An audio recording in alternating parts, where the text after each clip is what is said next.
Hey, what's happening, Herpers? So no, it's not clickbait. Hopefully there wasn't an ad before you watched this video, but if there was, I'd be interested in hearing, so let me know in the comments if you saw an ad before this video, because I've gone ahead and by the time of this video's posting, I've demonetized every full video on my channel, so I've left the shorts alone just mainly because there are so many of them. I don't get paid for shorts as it is right now anyhow, so I have left the shorts alone, but I've gone through and I've manually demonetized every full video on my YouTube channel. And in this video, I'm going to be talking about why that is and what exactly the purpose of this experiment I'm running is. That way I can get your thoughts on it and hear your feedback, as well as maybe some ideas for other experiments I should run. Because if you missed the update, as of a little over a month ago, I have fully acknowledged that this channel fell off, this channel's dead, it's not going anywhere. So now I'm looking at this YouTube channel as more of a platform for me to mess around and experiment with and try to figure out what works with YouTube and what doesn't work with YouTube. So if you're interested in seeing how this experiment of what demonetizing every video on a channel does to a YouTube channel, then make sure to subscribe and follow along, because I'll be posting updates with how this goes. Likewise, I don't know how long I will necessarily be leaving my videos demonetized. I'm not interested in earning money from my videos right now. I just want to get the videos in front of more people. So if doing this causes my videos not to get recommended to people and get even fewer views in the YouTube algorithm, then in that case I'll probably end this experiment pretty quickly and put the ads back on my videos. But on the other hand, if this drastically improves my view retention and people are watching more of my videos and this actually helps, then in that case I might just leave the ads off my video for the foreseeable future. But that's kind of where my thought process is and why I have demonetized all the videos on my channel. So like I said, I don't know how long I will be keeping this change, but for now, in theory, you should be able to watch all of my videos without ads, or at least with fewer ads. I know YouTube changed their terms of service a few months ago, so they can run ads even on videos that aren't necessarily being monetized.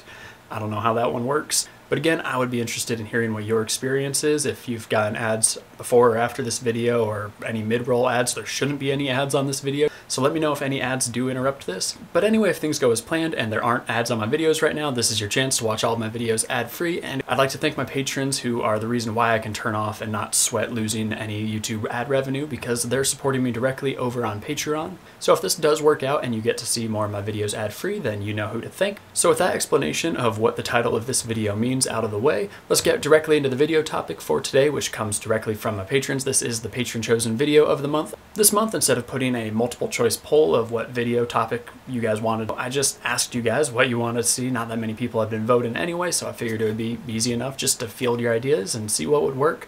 And I've never regretted this being a reptile channel so much.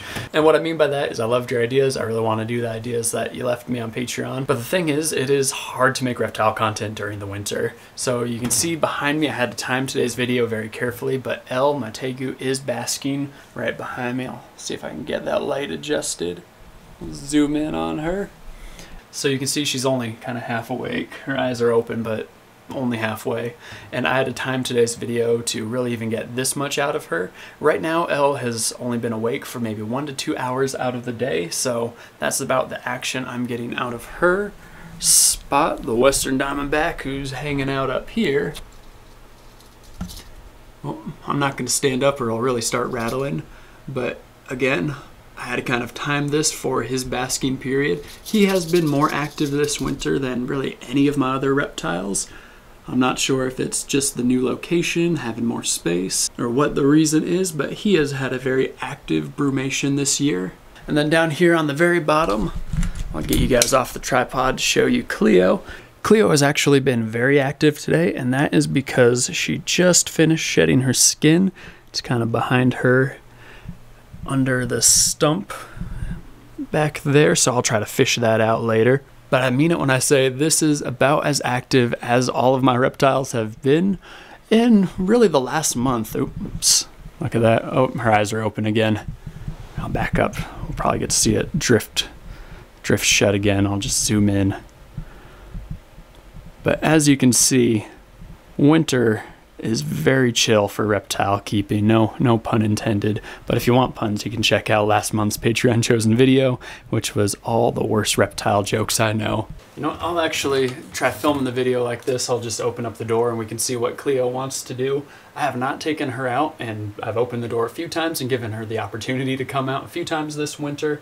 She has not taken me up on any of those opportunities, and I have not dragged her out or pulled her out of there also in over a month, so If she comes out, I'll be very excited because it will be the most active she has been in a little while. She always will stick her head out a little bit, but we'll see how far she feels like venturing out today. But while we wait to see exactly how awake Cleo is feeling and how much adventuring she wants to do, I wrote down all the video topics that got recommended over on Patreon, and I just wanted to at least address them here, even if I can't carry them out yet because of just limitations of it being winter. I wanted to let you know that those videos are in the works, and it's just a matter of kind of working with the seasons here. But anyway, the first video topic recommendation for this month came from Chris C, who wanted me to go herping. And I feel bad here because there was a small window of opportunity where I thought I might have a chance to go herping. And if you're like, what do you mean go herping? It's the middle of January. Well, I live in Arizona, so that means that it is warmer here. But the thing about reptiles is, and as you're kind of seeing right now, is they can be very, very lazy. They can spend most of the winter pretty much inactive, just barely coming out to contemplate eating my moccasin from time to time. But reptiles do a type of hibernation that's more accurately referred to as brumation, and that means that they just become much more inactive. They don't ever fully go to sleep. Not that mammals fully go to sleep when they hibernate either, but what all this means is that you can occasionally find reptiles in seasons that you would not expect to find them. So depending on where you live, when spring or summer rolls around, you start hearing stories about it being snake season and you need to be more careful because snakes are awake and out and about. And while it's true that snakes generally become more active during those warmer months, it's not true that those are the only months they'll come out. So the reason that I thought I might have a chance to go herping was back at the beginning of the month here in Arizona, we got some nice rain. We got a couple days of rain, and sometimes even when it's freezing outside for snakes, think 40 degrees, 43, 42 degrees, I've seen snakes out. Sometimes they will come out if it's raining. And we got a couple of good days of rain, and I missed my shot. I thought we were gonna get more rain. I procrastinated. I didn't take advantage of it, and I feel like that would have been my best shot at finding reptiles. I've gone out and hit a few trails. I've been vigilant looking for reptiles. Usually the smallest of lizards are some of the first things to start stirring. Sometimes if you're really lucky, you can find snake den sites where snakes have found just kind of a warm place to hunker down, where on those warm days they're close to a place where they can come out and bask, but otherwise they're gonna slink back into the rocks and remain out of view. And I gotta pause things here to pull Cleo away from going into my computer. You mind not getting tangled up in any electrical wiring? I'd really appreciate it.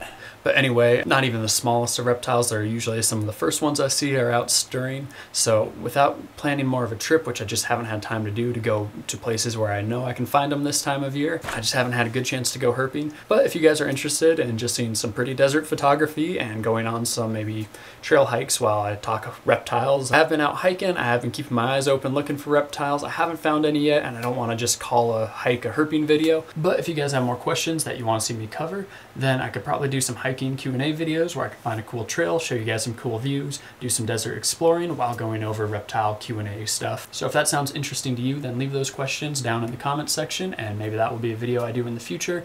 But in the meantime, Chris, I'm sorry that this isn't a herping video yet, but as soon as weather permits and as soon as I start finding stuff, I will get herping videos back on this channel. Oh, and on that note, Stephanie Moore, another one of my awesome patrons, also commented that she would like to see a video on herping best practices. I really like this idea, and I want to do some videos like this. This is another thing that I think I might do, some kind of nature walk type videos where I discuss best herping practices. If you want to see a video where I've kind of already attempted to do this, it was a video I posted back last summer. That was 5 herping tips to help you find more reptiles, something like that. I'll put a card in the top corner and I'll link it down below if you're interested. But that is something else that as the weather starts warming up, I want to just start incorporating into herping videos. So we'll be out looking for reptiles, and basically as situations arise, I can talk about things you can use to your advantage, things to be mindful of while herping, and ultimately ways to enjoy and see more reptiles. Speaking of which, Cleo is still kind of playing tortoise, just using her enclosure as her shell. She really wants to go to the computer. Yeah, come this way. Nope, that was enough action for her. Alright, so the next patron chosen topic that, again, I feel like I'm letting you guys down this month with, but I want to at least bring up and address here, comes from Amanda Lynn, a name you recognize if you've watched this channel for a while. She's been a long-time supporter. And this month, Amanda Lynn asked if I could do a video on Elle, showing some of the other points of her care that maybe I haven't shown on this channel before. More precisely, asking about things like if I let Elle, my Tegu, free roam, how much free roam time she has, what her daily routine is like, how bath time goes, what Tegu poop looks like, and things like that. She also asked if there's anything that I have to do or do with Elle that she absolutely doesn't like, because I do try to not do things that annoy my reptiles. I try to respect their boundaries. And then finally, she was wondering how my Tegu gets along with my other reptiles. So right now, this is very unintentional. We're seeing a little bit of a reaction here. You've seen Cleo just cruising around this whole time, but now that she's getting up to be next to Elle's enclosure, she's in her field of view, and this is a little bit more of an interaction between those two than I have ever seen before. But to answer your question, if you've seen Jada, our Chihuahua mixed dog that we have, well, Elle doesn't care about her at all. Jada really doesn't care about Elle too much. This time of year, I think our dog misses her, or at least takes interest in where she's been, because my dog gets really excited whenever I'm in here cleaning Elle's enclosure.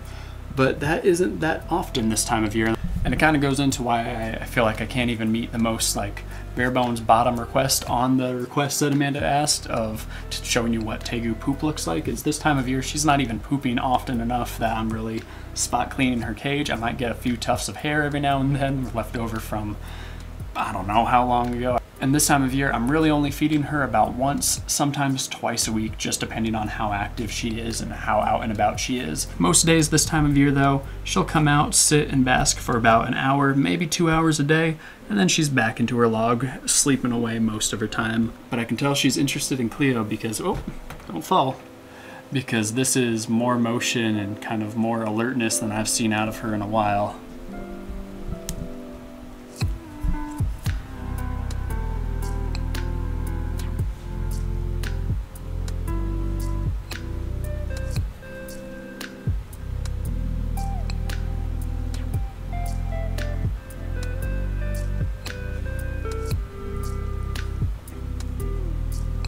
But yeah, to answer your question, usually they ignore each other, or if they interact in any way at all, it is like this, where there is something physically separating them.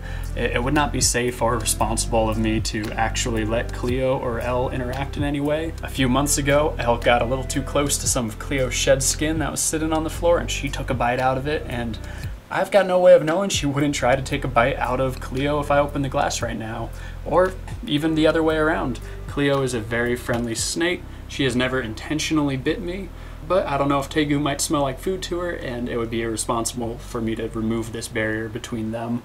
Right now I'm letting this kind of carry on because they've both more or less put themselves in this position. Yeah, I opened Cleo's tank and have been letting her do what she wants, but that's just the thing. She went up there on her own, and then Elle came down to Cleo on her own, so I don't feel like I'm really stressing either of them out right now. But let me know in the comments, is this okay? Am I gonna get canceled for this?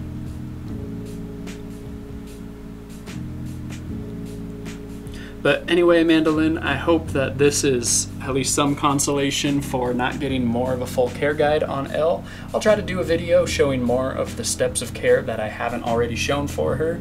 But if you or anybody else watching this is interested, I do already have a video where you can see more of Elle in her more active season. And in that video, I show you how I meal prep for my Tegu, because right now she's only eating maybe once or twice a week. But during the summer, she's eating a lot more, like 5 to 6 days a week. So it's easier for me to feed her a well-balanced diet if I do some of that meal prepping ahead of time. So if you're curious as to what that looks like and you want to see her eat those meal prep turkey Tegu balls, I'll put a card up in the top corner so you can see that video, and I'll put a link to it down in the description as well.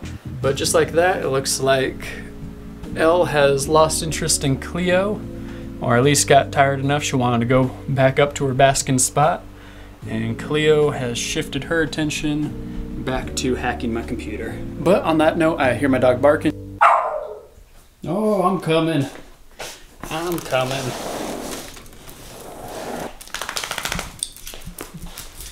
Alright, you stay in here. I'm playing with the reptiles. Alright, and I left the room and came straight back. because I kind of wanted to see what Cleo would get up to without me. But going back to talking about how my animals interact, that's another interaction I avoid letting happen. I don't want to give Cleo the chance to mistake my dog for food. Not that I necessarily think she would, but Cleo kind of creeps out my dog. My dog I can see is visibly more nervous around Cleo, and Cleo doesn't care about my dog, and it's really just a liability for me to let them interact. So the dog's back in the house, but the door's closed. I'm not letting her come in this room until Cleo's door's closed and she's back in her enclosure. And that is not at all because I think Cleo would hurt our dog. I just am not willing to take that risk because Cleo is big enough that if something tripped in her brain and she thought that my dog was food or a potential threat, she could potentially do a lot of harm to our dog. And it's just not worth the risk, even with how unlikely it is.